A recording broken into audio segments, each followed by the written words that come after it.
This video is sponsored by DistroKid. When you think of kids' sports movies from the 90s, what's the first one that comes to mind? No, not that one. No, the other one. No, the one with the professional baseball player, who also plays basketball. There we go. Space Jam is one of the most iconic sports movies of all time with an equally iconic soundtrack. Ever heard the song Space Jam? It's from that movie, believe it or not, and ever since the song was released in 1996, it's become ingrained in our culture as the quintessential, hype sports song. Now, this is where I would normally include, a clip of the song so you can hear what I'm talking about, but unfortunately, I can't do that, because if I did, I could face a fine of up to $150,000. This is the story of how the Space Jam song became the most forbidden song on the internet.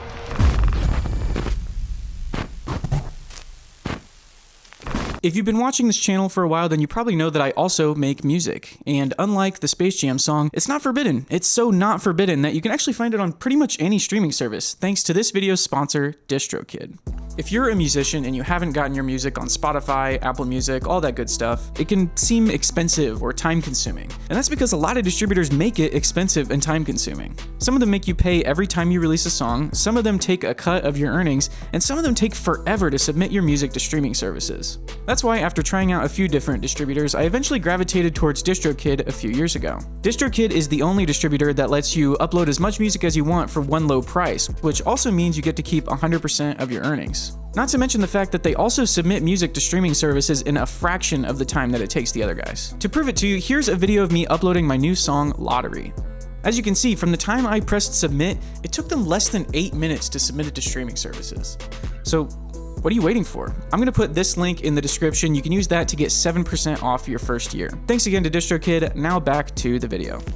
In 2017, a minor league baseball team posted a 35-second video to Facebook showing their mascot dunking a basketball. And can you guess what song was playing in the background? We're gonna have to guess. I can't play it because it was the Space Jam song. And I can't blame them, right? I mean, it is the most basketball song ever, and it's not like they were just re-uploading the song to Spotify or using it in a TV commercial. It's just a Facebook video, so it's probably fine, right? Well, it was fine for about 6 years until a few months ago when a company called Watson Music Group sued them in federal court for $150,000. The company claims that they bought the rights to the song in 2019, but for whatever reason, only in the past few months have they really started to crack down on this type of stuff. For context, this song is all over the internet. Slam remixes are a meme that kind of took off in the late 2000s, early 2010s, where people would essentially mash up random songs with the Space Jam theme. So the fact that this company is all of a sudden starting to sue people for using the song in a video from years ago is kind of concerning because this could potentially affect thousands of people who just posted a meme online. But the memes are probably safe, right? I mean, the baseball team, that was a business trying to make money, but memes are harmless. Well, not according to Watson Music Group. If you check out their website, you can see that they have a zero tolerance policy for using this song anywhere for any reason without first paying them a licensing fee. Now, they don't say exactly how much they charge, but considering how popular the song is, we're probably talking about hundreds, if not thousands of dollars just to use the song in a video. Like, even if I sang the song myself, they would still come after me. Even if I deleted the video, they would still come after me. Even if they copyright claimed the YouTube video,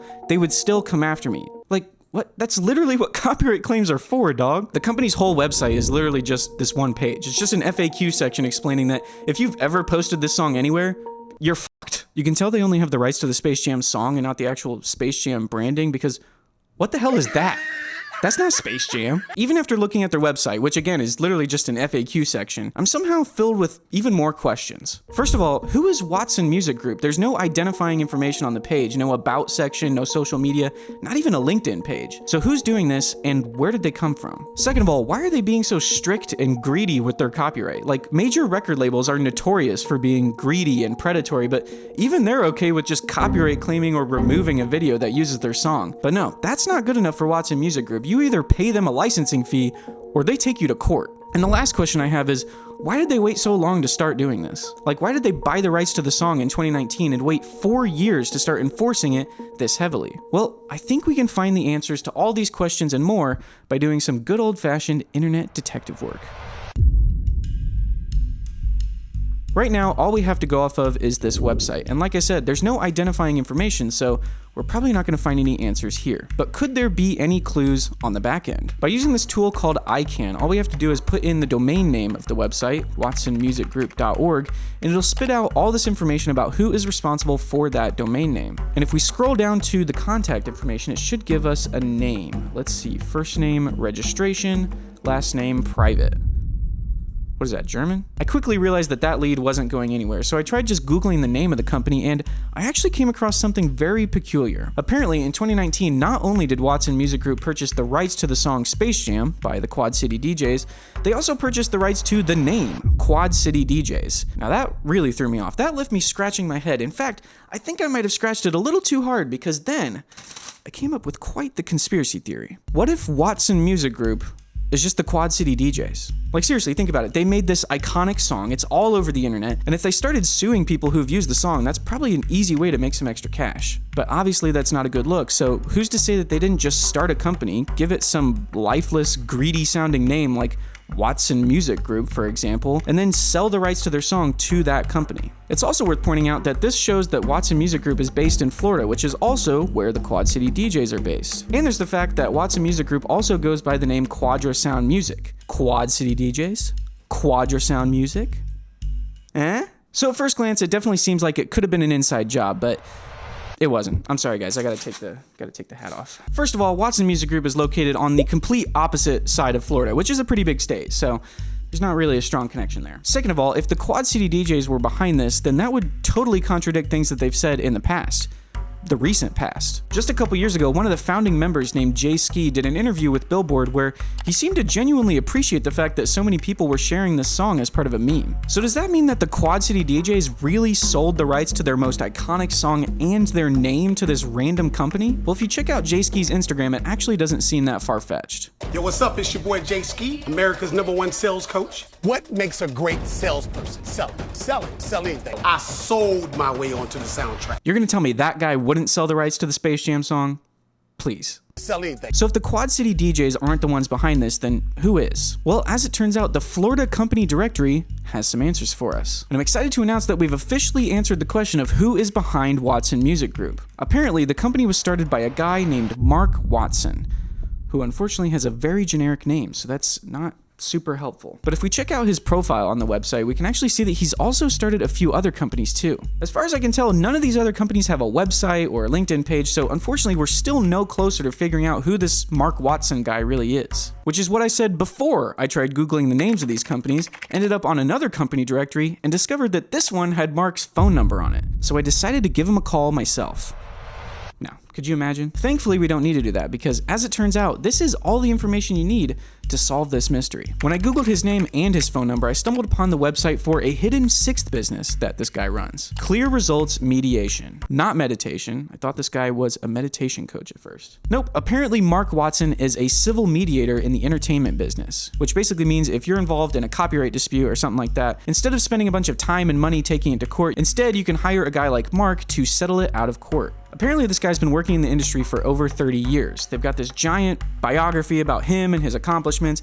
It takes up like half the page. But there's nothing wrong with that. You know, there's nothing wrong with being proud of what you do. I just think it's interesting that he didn't put something like that on the Watson Music Group website. Like, is he not proud of that? He's not proud to tell everybody that he's the one who sues people for $150,000 for using the Space Jam song in a 30-second Facebook video? I can't imagine why. So I think we've officially answered the question of why he's being so strict about the Space Jam song. It's probably because he's been negotiating these types of deals for a long time. He knows just how strict US copyright law is, he knows just how much it can be abused by copyright holders, and he's not very proud to admit that he's the one abusing it. Which brings us to our last question. Why is he doing all of this now? The answer to this one is actually simpler than you might think. If you look at his bio, it says that he runs another business called Kingfish Music Group, which specializes in buying the rights to songs that they think are undervalued. Sound familiar? The firm administrates and exploits new uses of its catalog of songs. Exploits. That is a very fitting word. So basically, Watson Music Group, his other company that essentially does the same thing as Kingfish Music Group, bought the rights to the Space Jam song in 2019 because they thought it was undervalued. My guess is that Mark probably heard the rumors floating around that they were going to make a new Space Jam movie, so he reached out to the Quad City DJs and offered to buy the rights to the song along with the name Quad City DJs. Mark probably did this because he has experience licensing songs for movies, he knows just how much you can charge for that type of thing, and he probably thought he was going to make a huge return on his investment when the new Space Jam movie came out just a couple years later. But I guess you could say he missed the mark. Huh?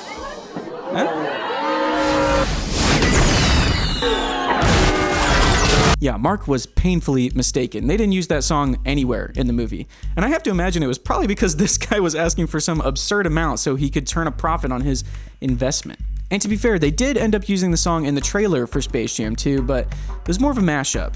A slam remix, some might call it. So Mark probably made some of his money back, but apparently not enough, because now random people on the internet are paying the price. And that's why I think he's doing all this now. I think he's desperate, so he's just milking the Space Jam song for all it has to give. Mark, if you're watching this, what's going on, man?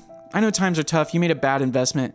That sucks. You know, in 2019, if we all had to bet whether the Space Jam song was gonna get used in the new Space Jam movie, I think we all would have said yes. Sometimes things just don't go your way. But you can't make that everyone else's problem, you know? Just chill out. Go read that 5-paragraph bio you read about yourself and just think about all the cool things you've done. This is not one of those things. It's not cool to strong-arm people into paying for the right to use the Space Jam song in a Facebook video. We used to live in a world where people could publicly share, adapt, and enjoy one of the most iconic sports songs of all time. You took that away from us. If you ask me, you should spend less time mediating and more time meditating.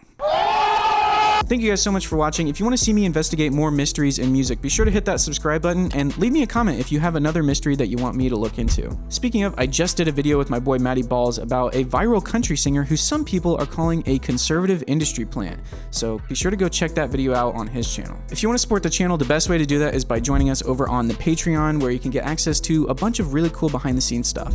If you want to stay in touch, join the Discord. Other than that, I'll see you guys in the next one. Peace.